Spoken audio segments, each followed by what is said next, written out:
Hey there, folks, and we're back with another pop tutorial for you. This is Homegrown from Five Finger Pop Book 2. A little background about this one. I really love artists like Coldplay or like The Fray or some of Ben Folds stuff. I don't know, Daniel Powder is another piano-based, piano-heavy like pop singers. And so I wanted to write something, kind of soft rock with some like hits and kind of like that. And came up with Homegrown. A couple things to be cautious about is pedaling. There's a decent amount of pedaling here. There's some movements, some hand position changes every once in a while, and a couple of instances for syncopation on some and of 4 ties over and hits on the and of 2. Let's go ahead and get started. So this one, your 2 in your right hand is going to be on C sharp here. Like I've said before in these videos, just a quick reminder, anytime I have like a finger on a black key, I like to go into the key bed just a little bit more, especially if I have like a thumb or a pinky and I'm looking ahead in the tune, and that and of 4 on beat 1 is going to be with a 5, and so I'm just going to go in a little bit more. Just makes it a little more comfortable for my hand. And so I'm going to go ahead and have my fingers, my 3 in my left hand on that C sharp as I'm ready to go, and my 2 on C sharp in my right, and my pinky on F sharp, and I'm good to go.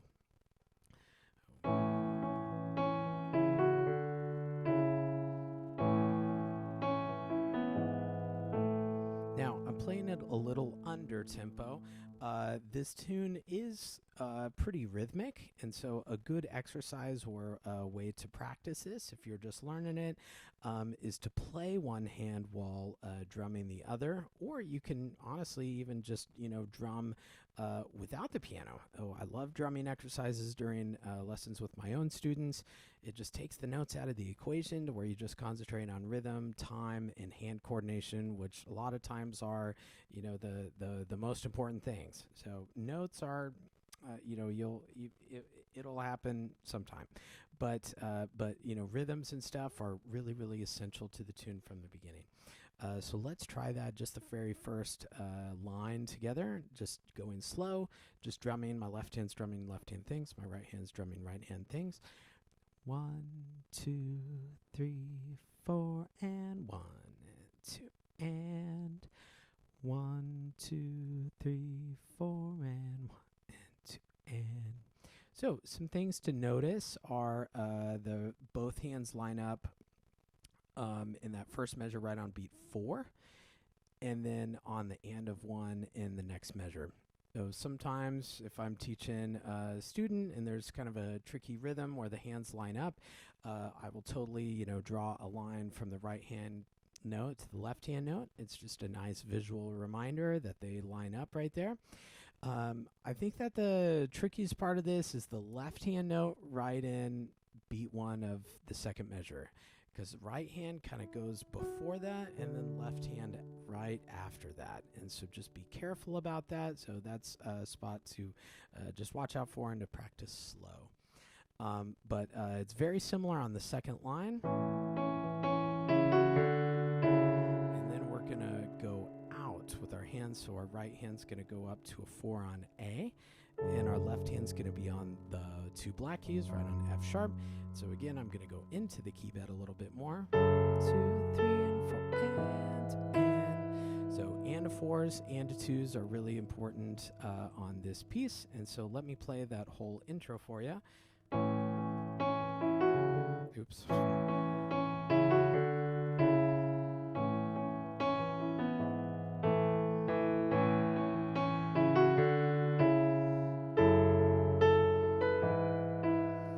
Measure 9 is kind of like our chorus, and we're kind of spending some time on this F sharp, really like kind of powerful power chords, kind of.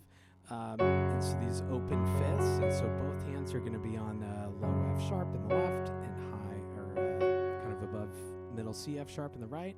1, 2, 3, 4, and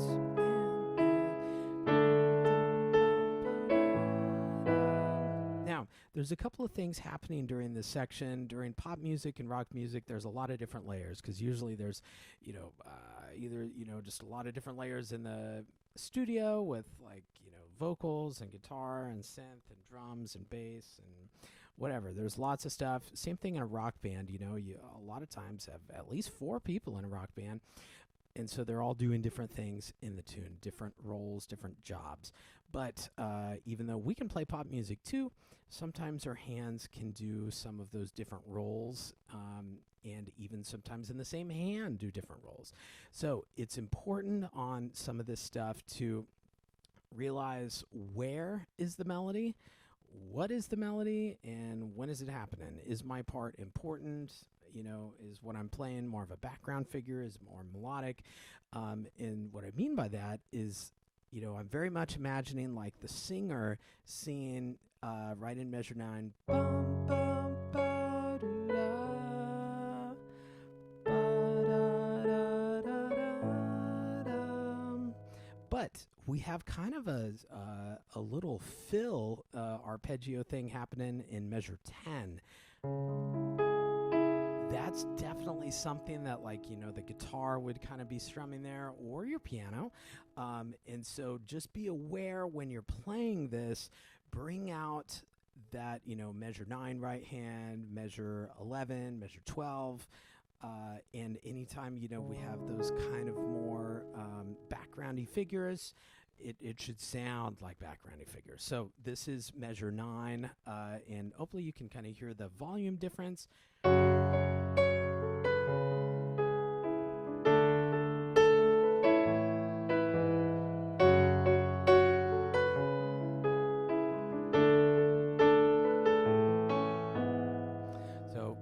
So different layers, but with our hands.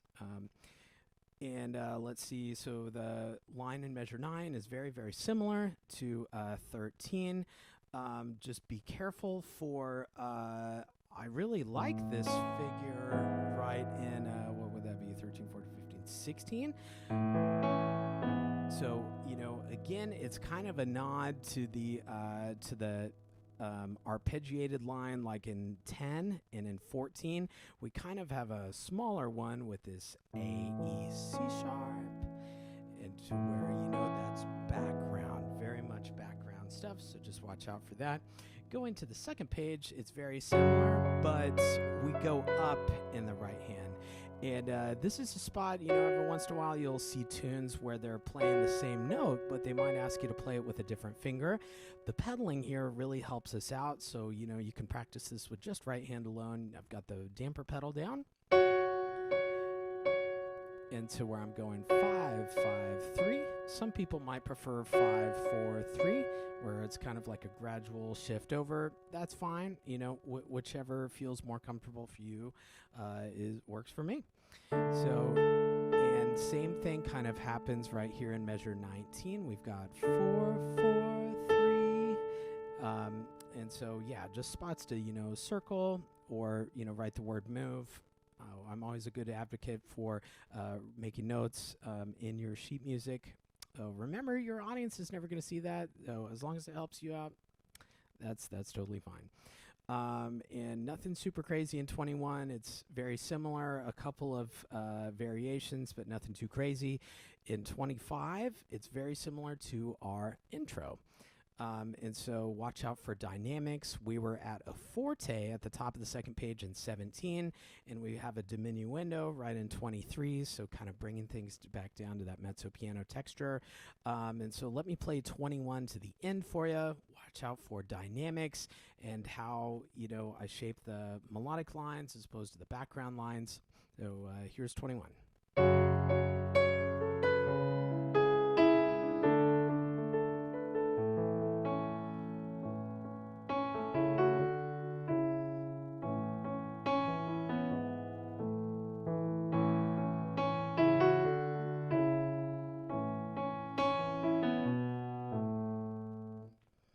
So, and that'll do it for Homegrown, I think.